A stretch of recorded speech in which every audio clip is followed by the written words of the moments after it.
On this day in history, we remember the remarkable individuals who shaped our world. Welcome to Who Died Today in History, where we honor their legacies. From artists to leaders, their impact lives on. If you find their stories meaningful, like, subscribe, and hit the bell to stay connected. Thank you to all our amazing channel members for your generous support. Loretta Lynn, the coal miner's daughter and one of the most influential voices in American country music, passed away peacefully in her sleep on October 4, 2022, at her home in Hurricane Mills, Tennessee. She was 90 years old. Her death from natural causes marked the end of an era in country music, a genre she helped transform by bringing raw honesty, working-class realism, and female empowerment into the mainstream. Born in 1932 in Butcher Hollow, Kentucky, Lynn rose from deep poverty to become one of the most decorated and beloved country artists in history. Her songs, many autobiographical, told the truth about rural life, marriage, motherhood, and womanhood in a male-dominated world. Tracks like You Ain't Woman Enough to Take My Man, The Pill, and Don't Come Home a-Drinkin' challenged societal expectations and gave a voice to women who rarely had one in popular music. Her passing symbolized the fading of a generation that had lived through the Depression, World War II, and the rise of modern America, a generation that shaped its identity through perseverance and authenticity. The immediate response to her death was one of profound reverence. Tributes poured in from across the music world, from Dolly Parton and Reba McEntire to Jack White, each acknowledging Lynn's trailblazing influence. Country radio stations and streaming services dedicated special programming in her honor, while fans gathered at her ranch to leave flowers and handwritten notes. Her death amplified her legend, prompting renewed appreciation for her artistry and storytelling. It also reignited conversations about the role of women in country music and the barriers Lynn had helped break down over her 6-decade career. Lynn's passing revealed the timeless human yearning to connect with authenticity and resilience. Her life embodied the idea that truth, especially when expressed through art, transcends mortality. In death, she became a symbol of both the endurance of the American dream and the cost of living it honestly. Humanity's relationship with mortality, as reflected through her story, is not one of fear, but of remembrance. To live fully, to tell one's story, and to leave behind something that still speaks when the voice is gone. Through films like Coal Miner's Daughter, museum exhibits, and the countless covers of her songs, Loretta Lynn remains immortalized. Her death did not silence her. It ensured that her truth, courage, and melody would echo through the history of American music forever. Janis Joplin, the electric and unapologetically soulful voice of the 1960s counterculture, died on October 4, 1970, at the age of 27 in Hollywood, California. Her death from a heroin overdose, compounded by alcohol, was both tragic and emblematic of the excess and volatility of her era, a time when rebellion, artistic freedom, and self-destruction often intertwined. Joplin's passing, like that of Jimi Hendrix just weeks earlier, marked another devastating loss in what would later be known as the 27 Club, a haunting symbol of fame's destructive toll on young gifted artists. Joplin's rise from a small-town Texas outsider to the Queen of Rock and Roll was meteoric.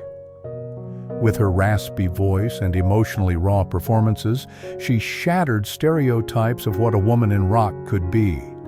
On stage, she exuded power and vulnerability in equal measure, channeling pain, loneliness, and longing into every note. Offstage, however, she battled isolation and insecurity, never fully escaping the judgment and alienation she had endured in her youth.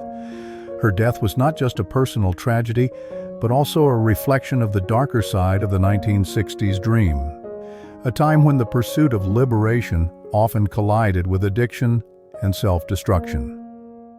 The immediate aftermath of her death was one of shock and mourning throughout the music world. Just days before, Joplin had been completing tracks for her final album, Pearl, which would later become her most acclaimed work. Songs like Me and Bobby McGee and Mercedes-Benz took on haunting new meanings after her death, cementing her as a mythic figure of unfulfilled promise. Pearl reached #1 on the Billboard charts posthumously, transforming Joplin into both a symbol of artistic authenticity and a cautionary tale about the cost of fame. Her passing amplified her legend, solidifying her place alongside icons who embodied the turbulent spirit of the 1960s. Joplin's death forced society to confront the fragility of its heroes and the dangers lurking beneath the glittering surface of celebrity culture. It reflected an era when artists were both celebrated and consumed by the very counterculture they helped define. In death, Janis Joplin became more than a rock singer. She became a symbol of artistic freedom, female empowerment, and the eternal tension between creation and self-destruction. Her legacy lives on in film, art, and music festivals that celebrate her fearless individuality. Through her voice, wild, wounded, and utterly human, Joplin continues to remind us that immortality is not found in perfection, but in the courage to live and create without restraint. Diahann Carroll, one of the most pioneering figures in American entertainment, passed away on October 4, 2019, at the age of 84 from breast cancer. Her death was the peaceful conclusion of a life defined by elegance, resilience, and groundbreaking achievement. Carroll's passing reflected not only the personal courage with which she faced illness, but also the progress of an era she helped shape, one in which barriers of race, gender, and representation were slowly but powerfully dismantled. Carroll's career was filled with firsts. In 1968, she made history by starring in Julia, becoming the first African-American woman to lead a television series in a non-servant role. Her portrayal of a widowed nurse raising her child alone challenged racial stereotypes and marked a cultural turning point in American media. Earlier, she had won a Tony Award for No Strings, another barrier-breaking role that placed her firmly in the mainstream spotlight during a period of intense civil rights struggle. Her death came at a time when Hollywood was finally beginning to acknowledge the vital contributions of Black artists, something Carroll had fought for throughout her career.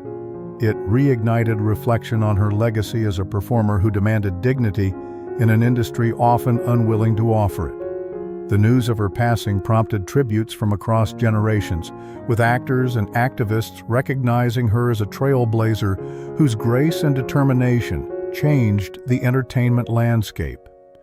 Carroll's death amplified her legend, reinforcing her as not just an actress and singer, but a cultural force who bridged the worlds of art and social progress. The timing of her passing, in an age of renewed conversations about diversity and representation, underscored how enduring her influence remained. Her legacy lives in the success of modern Black actresses, such as Viola Davis, Regina King, and Kerry Washington, who continue to expand the boundaries she helped define. Her passing reminds us that mortality is not the end of influence. Rather, it can crystallize a life's meaning. Diahann Carroll's story reveals humanity's deep desire to remember those who challenged limitations and embodied progress. Through tributes, retrospectives, and the continued resonance of her work, Carroll remains immortalized as a symbol of elegance, perseverance, and cultural transformation, a testament to how art can become a vessel for both remembrance and revolution. Secretariat, the legendary American racehorse often hailed as the greatest in history, died on October 4, 1989, at the age of 19. His death was the result of laminitis, a painful and incurable hoof disease that affects a horse's ability to stand or walk. When the illness became too advanced to treat humanely, his caretakers made the difficult decision to euthanize him, a choice that reflected both compassion and the reverence with which he was regarded. The news of Secretariat's death was met with national mourning, underscoring how deeply he had transcended the world of sports to become a symbol of excellence, beauty, and power. Secretariat's passing echoed the values of an era that cherished both human and animal heroism. In the 1970s, when he became a household name, America was experiencing political turmoil and social transformation. His Triple Crown victory in 1973, winning the Belmont Stakes by an astonishing 31 lengths, offered a unifying moment of awe and pride, a rare instance of collective joy during a time of uncertainty. His death, therefore, was not simply the loss of a horse, but the end of an era that had briefly reminded the nation of its capacity for wonder.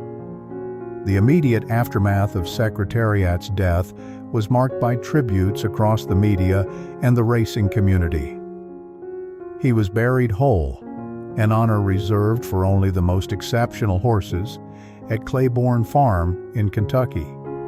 Veterinarians later discovered that his heart was nearly twice the size of an average horse's, an anatomical reflection of the extraordinary spirit he carried in life.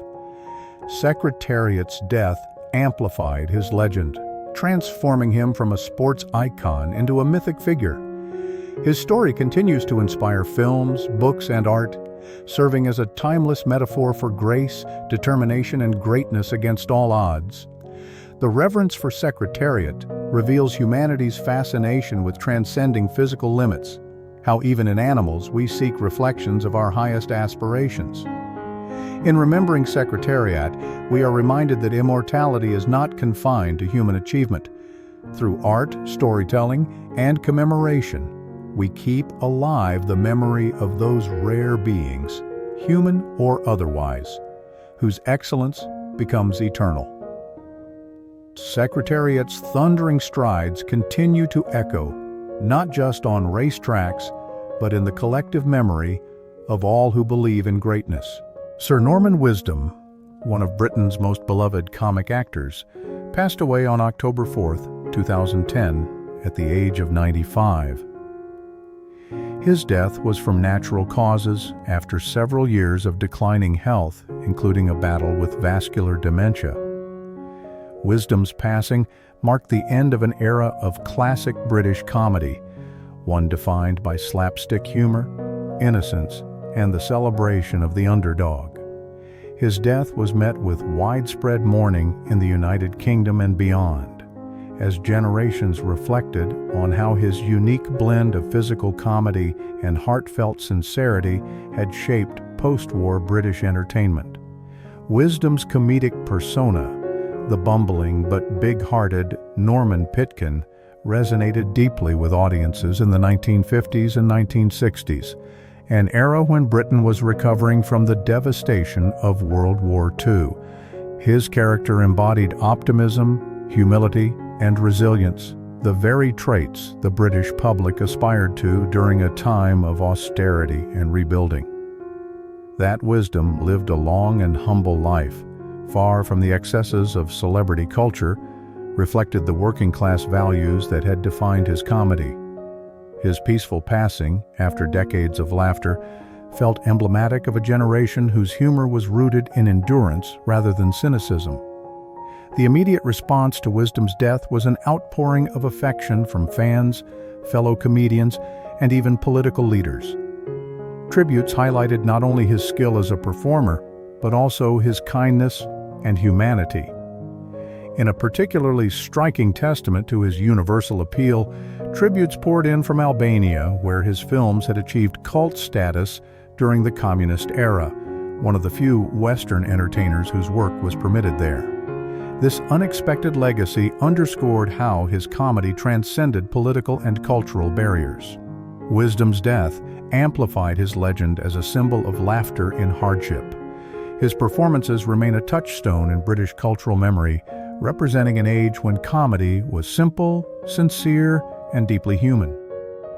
Ultimately, Norman Wisdom's passing reminds us of how humor can bridge the distance between suffering and hope. Through film retrospectives, biographies, and memorial tributes, he remains immortalized as a clown philosopher of his time, a man who made millions laugh, not by mocking others, but by showing the quiet courage of always getting back up after a fall. Jack Caldwell, an acclaimed Australian singer-songwriter, passed away in 2024, marking the loss of one of the most emotionally honest and sonically daring voices in contemporary music. His death, reported as natural causes, came as a shock to fans who had followed his journey through both haunting melodies and deeply personal storytelling. Caldwell's art had always reflected vulnerability, queerness, and resilience, values central to a modern generation seeking authenticity amid a culture of image and performance. His passing, though peaceful, underscored the fragility of creative souls who pour their inner worlds into art that transcends their own lifespan. Caldwell rose to prominence with his album Swan Dream, a critically acclaimed work that merged orchestral grandeur with raw lyrical intimacy.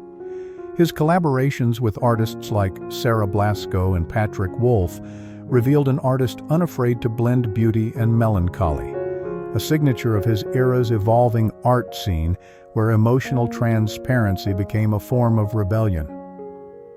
In this sense, his death mirrored the tension of his time, an age that celebrated vulnerability yet often consumed it as spectacle.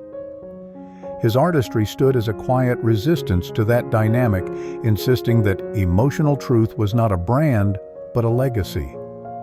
The immediate aftermath of his passing was filled with outpourings of grief and reflection from both fans and fellow musicians. Tributes flooded social media, with many noting how Caldwell's music gave voice to the marginalized and emotionally lost. His death amplified his legend, not through sensationalism, but through recognition of his impact on a creative community yearning for honesty. It also reignited conversations about mental health and the pressures of artistic life, echoing the broader struggles of musicians navigating fame in the digital age. In the end, Jack Caldwell's passing revealed how deeply intertwined mortality and creativity remain. Humanity immortalizes such figures not merely through statues or awards, but through song and memory, their art continuing to speak when they no longer can.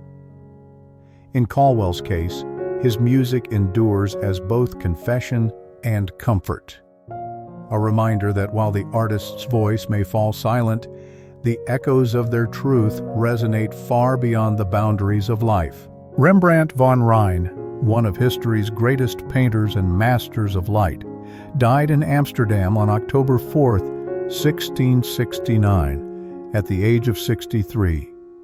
His death was from natural causes, but it came after years marked by personal loss, financial hardship, and social isolation. The man who had once been the pride of the Dutch Golden Age ended his life quietly, buried in an unmarked grave. A humbling conclusion for a figure whose artistic genius reshaped the way humanity perceives light, shadow, and the soul itself. Rembrandt's later years reflected the broader challenges of his era. The Netherlands of the 17th century was a society that celebrated prosperity, moral restraint, and order, values that often clashed with the emotional intensity and raw humanity of Rembrandt's art. His bankruptcy in 1656, following decades of financial mismanagement and personal tragedy, led to the auctioning of his home and most of his possessions. Yet even as his reputation dimmed among the elite, his artistic depth reached new heights. Works such as The Jewish Bride and The Return of the Prodigal Son reveal an artist unconcerned with fashion, devoted instead to truth, the spiritual and psychological essence of life.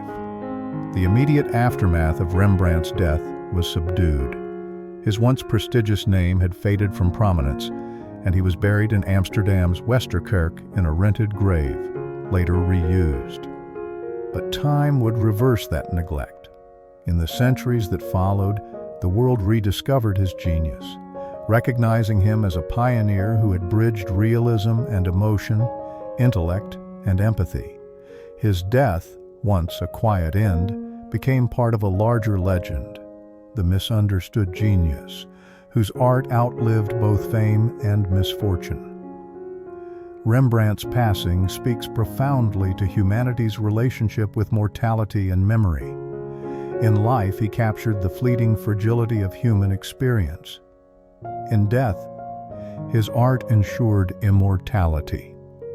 Today, his works are revered in museums, reproduced endlessly in textbooks and exhibitions, standing as eternal witnesses to the human spirit's complexity. Through art, Rembrandt achieved what so many seek and few attain: the power to transcend death itself. His life and passing remind us that while mortality is inevitable, the pursuit of truth and beauty can echo through eternity.